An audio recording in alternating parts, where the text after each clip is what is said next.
Okay, let's jump right in with a kind of wild thought. What if I told you that our daily lives, every choice we make, isn't just about us? What if, according to one of the world's oldest religions, we are all soldiers, unknowingly enlisted in a cosmic war that started way before time itself?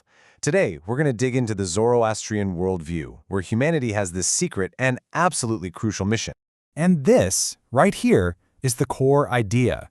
This isn't some story about just praying for salvation from the sidelines. Nope. In this framework, humanity was put on Earth for a single strategic purpose: to fight.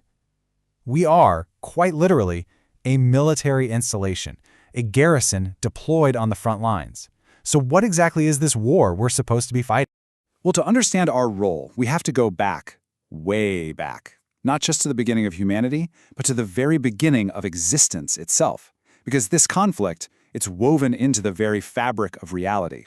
So at the dawn of everything, you've got these two primordial spirits. On one side, there's Ahura Mazda, the wise lord. He's the source of everything good: light, order, creation.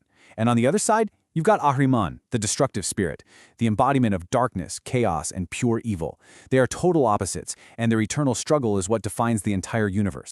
Now, Ahura Mazda is facing this eternal enemy, right? And he makes this brilliant strategic move. He doesn't just decide to fight Ahriman on some spiritual plane. No, he creates a whole new kind of battlefield.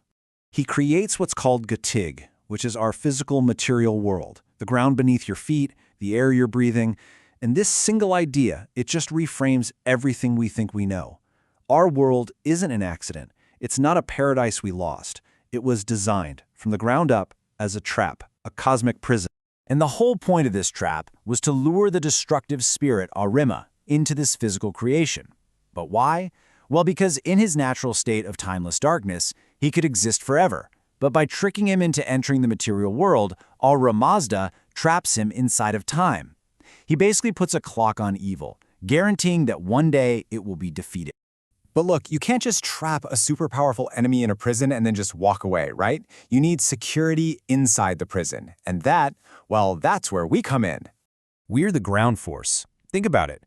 While the stars and constellations act as this huge celestial army guarding the perimeter, we are the ethical militia deployed inside the trap. Our very existence is engineered to fight back against Ahriman's corruption and, literally, maintain the integrity of the cosmos. Of course, Ahriman doesn't just sit around quietly in his new prison. He attacks.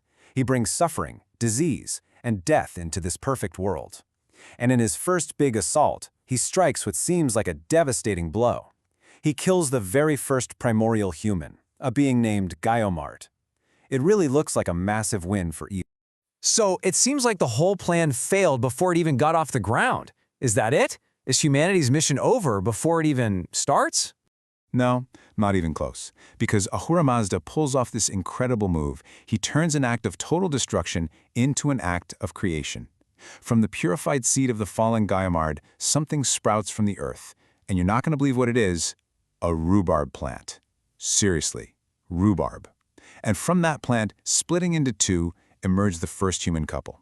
It's this beautiful picture of the resilience of good. This origin story completely changes how we should see ourselves. The human body isn't some corrupt prison for a pure soul. No way. It is fundamentally good. It's a weapon, a vehicle for righteousness, specifically designed and authorized by the Creator to fight this war. So let's use an analogy here, just to make this crystal clear. Imagine Ahura Mazda is the warden who built this super high-tech prison. That's our world. He then tricks the universe's most dangerous criminal, Ahriman, into it. But he doesn't just leave the prison empty. He deploys a special riot control unit inside, and that's us, humanity. So what are our weapons? What are the batons we use to push the riot back? Our ethic. And this brings us to what's maybe the most unique part of this whole strategy. Humans don't fight with swords or shields in this cosmic war. We fight with our character. Our entire arsenal is this simple but incredibly powerful triad: good thoughts, good words, and good deeds.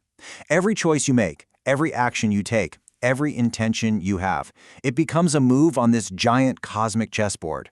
And these aren't just, nice metaphors. The sources are really clear on this. These actions are literal ammunition.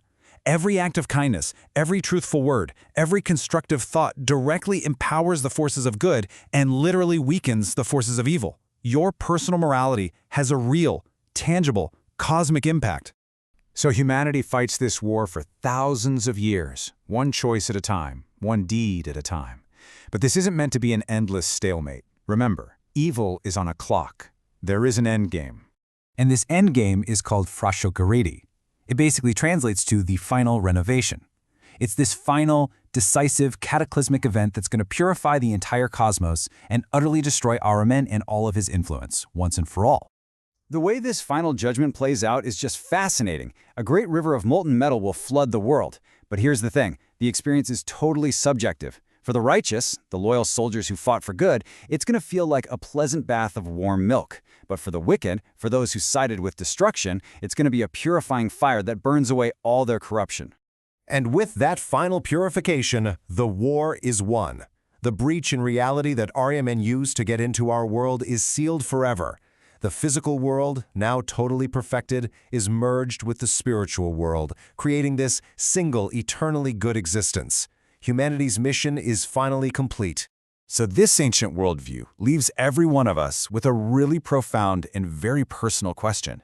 If every thought, every word, and every action is a piece of ammunition in a cosmic war, which side are you arming with your choices today?